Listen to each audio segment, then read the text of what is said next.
शिवमहापुराण ऐकायचं, शिवकथा ऐकायची, भगवान श्री शिवशंकरजींना शरण जायचं, नमः शिवाय मंत्राचा जप करायचा.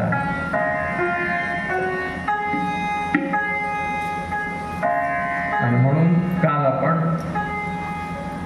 संपूर्ण महात्म्य श्रवण करून सुरुवात करायची म्हणून एक अध्याय फक्त घेतला आणि त्या अध्यायात आपल्या असं लक्षात आलं की हे अत्यंत घोर अशा प्रकारचं कलियुग आहे. आणि कलियुग असल्या कारणाने माणसाच्या हातून होणारी पातकं, या पातकांना कोणत्याही प्रकारची सीमा उरणार नाही. आणि सीमा उरणार नसल्या कारणाने याच्यापासून वाचण्याचा इलाज कोणता आहे हा प्रश्न जेव्हा सर्व ऋषींनी मिळून सूत महर्षींना विचारला त्यावेळी सूतांना अत्यंत आनंद अशा प्रकारचा झाला.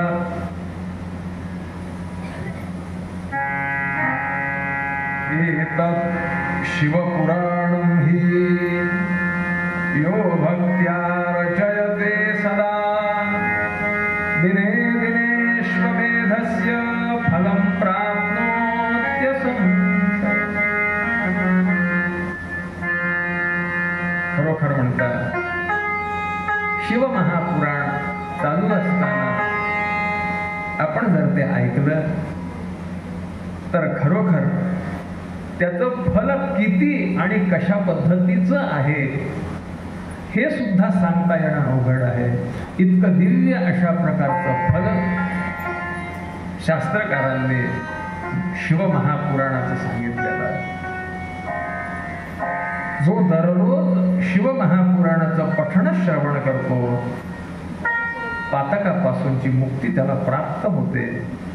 एवढंच कशाला, शिवमहापुराणाच्या एक एक अक्षराला गायत्री पुरश्चरणाचं एक एक फल सांगितलेले शास्त्रकारांनी.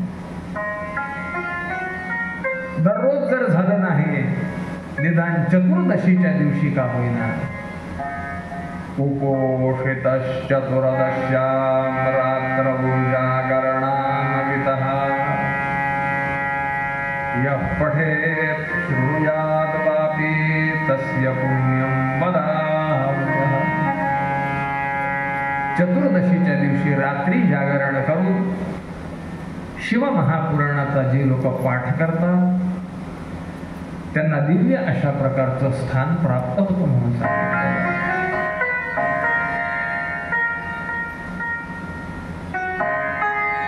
श्री विठ्ठलाच्या भक्तीमध्ये जे स्थान एकादशीचं आहे तेच स्थान भगवान शिवशंकरजींच्या उपासनेमध्ये चतुर्दशीचं सांगितलेलं आहे. म्हणून आपण जी महाशिवरात्र करतो की नाही ती महाशिवरात्र चतुर्दशीला असते.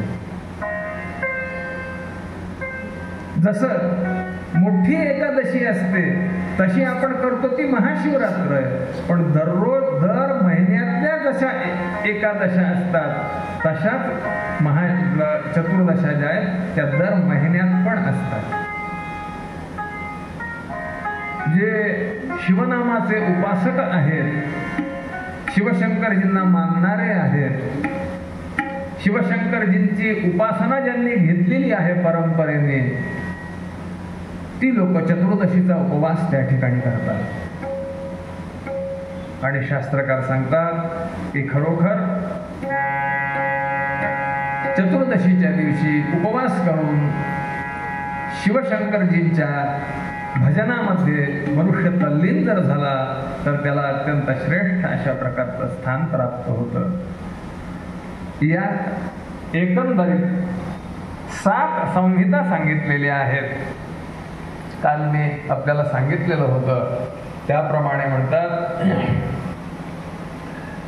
दिव्य अशी ही संहिता. पहिली आहे विद्येश्वर संहिता, दुसरी आहे रुद्र संहिता, तिसरी आहे शतरुद्र संहिता, चौथी आहे कोटिरुद्र संहिता, 5वी आहे उमा संहिता, 6वी आहे कैलास संहिता आणि 7वी आहे वायवीय संहिता.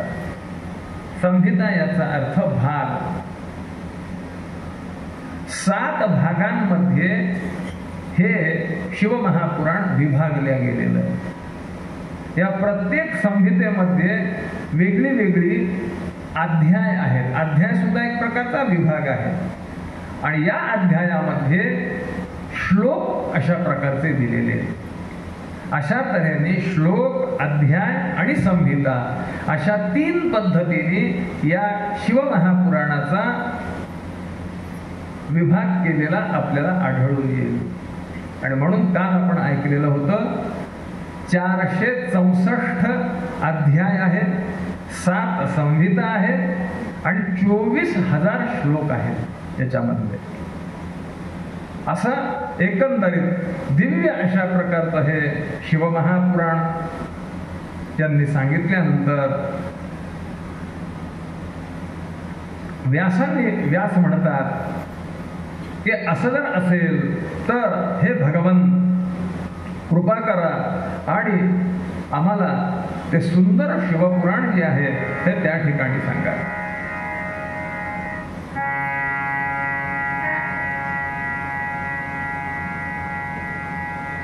बहुनात्र विमुक्तेन सुतांनी सांगायला सुरुवात केली. प्रसंग अशा प्रकारचा झाला की सर्व ऋषी एकत्रित बसलेले असताना नेमकं माणसाच्या आयुष्याच्या दिव्य अशा परप्राप्तीचं साधन कोणतं आहे याच्याविषयी त्यांच्या मनामध्ये निश्चय होईनासा झाला, संशय निर्माण झाला. हे करावं का ते करावं असं होतं की नाही? मला सांगा, आपलं सुद्धा असं होतं की नाही? शिवमहापुराण ऐकलं वाटतं नमः शिवायचा जप करावा, भागवताला गेले नमो भगवते श्री वासुदेवायाचा जप करावा, देवी भागवत ऐकायला गेलं आता काहीच करायचं नाही म्हणले, फक्त गोंधळ घालायचा, दुसरं काहीच करायचं. असं होतं की नाही? काय करावं आणि काय टाळावं हे काही नीट लक्षात येईन असं झालं. आणि ते सगळे ब्रह्मदेवांना शरण अशा प्रकारचे साष्टांग नमस्कार केला ब्रह्मदेवजींना आणि सुंदर अशा प्रकारचा प्रश्न केला. मुनया अथ किं परमं साध्यं किं वा तत्साधनं परं साधकः कीदृशस्तत्र तदिदं ब्रूहि तत्त्वतः. माणसाचं जन्माला आल्यानंतर परमसाध्य कोणतं आहे? साध्य साधून घेण्याचं साधन कोणतं आहे आणि साधक कोणाला म्हणावं? 3 प्रश्न अत्यंत महत्वाचे आहेत. तुम्ही कुठेही शिवपुराण ऐकायला गेल्यानंतर या 3 गोष्टींचा उहापोह होतो की नाही तेवढं फक्त लक्षात ठेवायचं. साध्य काय, साधन कोणतं आणि साधक कसा? साध्य या शब्दाचा अर्थ काय? अगदी साधा आणि सोपा अर्थ तो म्हणजे साध्य याचा अर्थ आपल्याला जे साध्य करायचं आहे त्याला म्हणायचं साध्य. आपण जन्माला आलो, आपल्याला काय सिद्ध करायचंय हे मला पहिल्यांदा आपण ठरवलं पाहिजे. आपलं ध्येय आपण ठरवलं पाहिजे. आपल्याला नेमकं काय करायचं. कसं होतं माहितीये का? माणूस जन्माला येतो, आयुष्य संपत जातं आणि तरी सुद्धा साधायचंय काय, ध्येय काय आहे हे मात्र माणसाच्या लक्षात येत. काय सिद्ध करायचं? जन्माला आला, लहान असताना काय साध्य आहे? काही नाही, म्हणजे खेळत बसावं बस, दुसरं काही. खेळायचं. थोडा मोठा झाला, परीक्षेत उच्च श्रेणी प्राप्त करायची, त्याच्यापेक्षा थोडा मोठा झाला, म्हणजे नोकरी कशी प्राप्त होईल ते बघायचं. ते केलं. मग म्हणले विवाह कसा होईल. मग विवाह केला. लेकरं कसे होतील. मग लेकरं झाले, त्यांची शिक्षण कशी होतील. ते शिक्षण झाली, त्यांना नोकऱ्या कशा लागतील. ते सगळ्या लागल्या, त्यांचे लग्न कसे होतील. ते झाले, त्यांना लेकरं कसे होतील. ते लेकरं झाले. शेवटी त्याने सांगितलं बाबा आता पुरे करा की झालं की आता.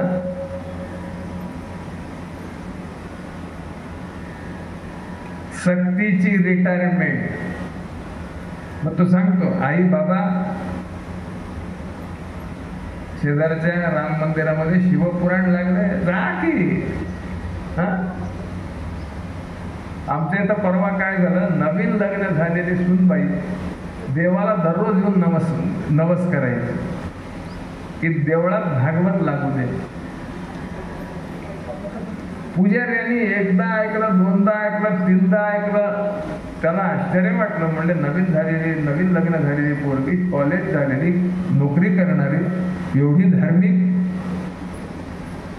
त्याला राहावलं नाही. त्याने सांगितलं काय म्हणले तू खरं धार्मिक आहेस म्हणले, दररोज येऊन नवस करतेस म्हणले, लागू दे भागवत लागू दे, शिवपुराण लागू दे, गेला माझा कीर्तन सप्ताह तरी लागू दे. म्हणजे धार्मिक वगैरे ठीक आहे म्हणले गुरुजी, ते सगळं त्याच्याबद्दल काही म्हणायचं नाही म्हणले. तेवढंच 3 तास हे इकडे येऊन बसतील. आमचं ध्येय कोणतं काय असावं. अथ किम परमं साध्यम. आमचं साध्य काय आहे हे आम्हाला हुडकता आलं पाहिजे. एकदा काय झालं, एक माणूस आरामशीर तरुण पोरग बरं चांगला आणि आरामशीर एका झाडाच्या सावलीत जाऊन पडलं. मस्तपैकी झोपून, छानपैकी झोपून. तिकडून एक अर्ध्या वयाचा माणूस यात होता. त्याने बघितलं तरुण पोरग नुसतं झोपून राहिलंय. उठरे म्हणले. ते बिचारा उठलं. काय झोपलायस म्हणलं. त्याने विचारलं मग काय करू म्हणे. अरे काय करू, काहीतरी उद्योग कर, धंदा कर. त्याने काय म्हणणार, पैसे मिळतील चार. बरं, त्याच्याने काय होईल. काय म्हणले छान घर बांधशील म्हणले. म्हणलं हो छान. त्याच्याने काय होईल. अरे काय नाही म्हणले, छानपैकी कॉट टाकून आराम करत राहायचं. म्हणजे आत्ता काय करतोय, आत्ता तेच करतोय की दुसरं काय करतोय, मला उठवताय कशाला. म्हणून आम्ही आमच्या जीवनातलं परम साध्य कोणतं आहे, आम्हाला काय नेमकं साधायचंय, काय नेमकं. म्हणून यांनी पहिला प्रश्न मुनींनी केला, अथ किम परमं साध्यम. हे छोटी छोटी साध्य जी आहेत ही चांगली आहेत, नाही असं नाही, ही असू नयेत असं मला म्हणायचं नाही, हे लक्षात ठेवा. विद्या येणं वाईट आहे, चांगलं आहे. नोकरी लागणं वाईट आहे, नाही चांगलं आहे. विवाह होणे वाईट आहे, नाही चांगलं आहे. लेकरं होणं वाईट आहे, नाही चांगलं आहे. आपण जन्माला आलो म्हणल्यानंतर हे सगळं आपल्या पाठीमागे आहे, हे करावंच लागणार आहे प्रत्येकाला. पण एवढं म्हणजे सगळं आहे का, परमसाध्य आहे का ते. याचं कारण असं, हे अन्य योनीत सुद्धा आपल्याला त्या ठिकाणी करता येतं. कुत्र्या मांजऱ्यांची सुद्धा लग्न होतात, त्यांना सुद्धा लेकरं बाळ होतात, ते सुद्धा घरं बांधतात.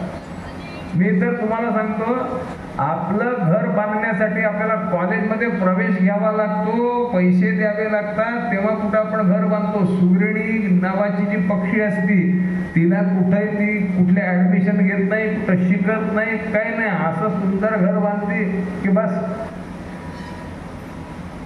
सगळ्यात टोकाच्या फांदीच्या टोकाला जाऊन ती अशी घर बांधते की मोठमोठ्याने हवा जरी आली, मोठा वारा सुद्धा ते लक लक हलता येते, पण पडत मात्र नाही. आपल्यातलं घर हलायला लागलं तर पडल्याशिवाय राहतंय का. मग ते कोणी शिकवलं असेल? म्हणून घर बांधणे, विवाह करणे हे परम साध्य नाही. मी ते साध्य नाही असं म्हणत नाहीये, ते वाईट आहे असं मला म्हणायचं नाही. फक्त ते आमचं परमसाध्य नाही. मग परमसाध्य कोणतं आहे? ब्रह्मदेवाने सांगायला सुरुवात केली, साध्यम शिवपरप्राप्ती. परमेश्वराच्या पदांची प्राप्ती करून घेणे हे परम साध्य आहे.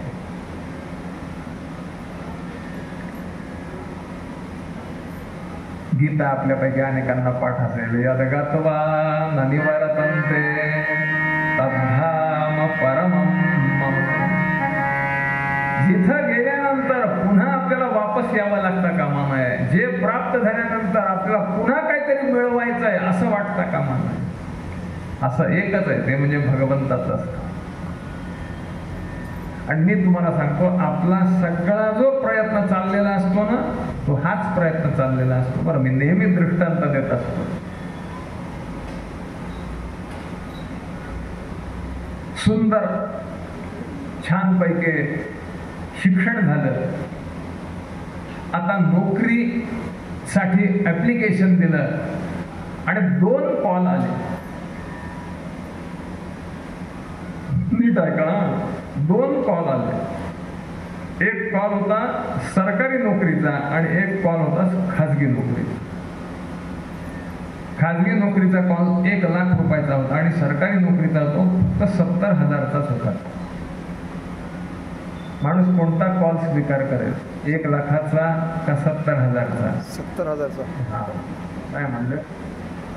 सरकारी नोकरीचा कॉल स्वीकारणं चांगलं. म्हणजे कसं काय?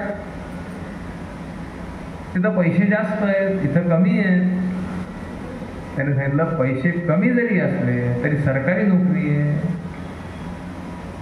इन्क्रिमेंट वाढत राहते. काम कमी केलं किंवा नाही केलं तरी एकदा परमनंट झाल्यानंतर काढत नाहीत कोणी. मेल्यानंतर बायकोला पेन्शन मिळते. म्हणजे जिंदगी के साथ भी और जिंदगी की बात भी आहे की. म्हणजे माणसाचं स्वाभाविक जे साध्य आहे ना, ते असं साध्य